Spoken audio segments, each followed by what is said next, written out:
Au cours de sa visite officielle au Maroc, Avi Koavi, le commandant de l'armée israélienne, a rendu visite à la communauté juive locale dans la vieille ville de Marrakech, où il a salué le rôle du royaume dans la préservation du patrimoine et de l'histoire juive.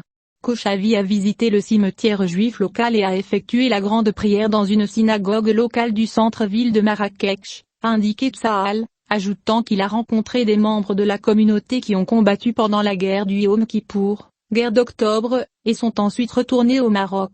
Le chef d'état-major de l'armée israélienne a souligné que le royaume du Maroc est un allié de l'État d'Israël, et notre lien est un exemple de la relation profonde et particulière entre deux pays sur la base d'un héritage commun. Dans son discours, le responsable israélien a déclaré « Je me sens fier et admirable de rencontrer la communauté juive au Maroc, et certains de ceux qui se sont battus pour l'État d'Israël, et travaillent ici aujourd'hui pour la communauté juive et approfondissent les relations avec Israël. » Kochavi a félicité les membres de la communauté et les a remerciés pour leur contribution au peuple juif dans l'État d'Israël et dans la diaspora juive, a déclaré Tsahal dans un communiqué.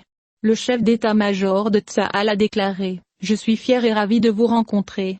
Votre rôle est dans notre combat pour le bien de l'État d'Israël, et aujourd'hui vous travaillez ici pour le bien de la communauté juive et pour approfondir les relations avec Israël. » Le général Koavi a souligné que le Maroc est un allié d'Israël et un exemple de la communication profonde entre les deux peuples et de la relation privilégiée basée sur un héritage commun, ajoutant « Je suis très fier et ému de rencontrer avec vous les Juifs de la communauté juive. » Au Maroc. Le Maroc, l'ancien foyer de près de 500 000 Juifs qui ont depuis immigré en Israël, a décidé de normaliser les relations avec l'État juif fin 2020, dans le contexte des accords d'Abraham.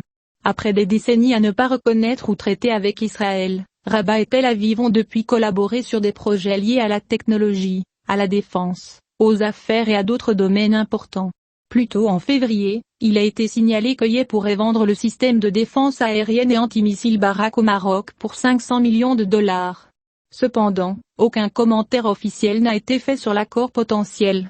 L'armée israélienne a accueilli une unité de commando marocaine lors d'un exercice multinational en juillet dernier et a établi des relations militaires directes avec Rabat en mars 2022.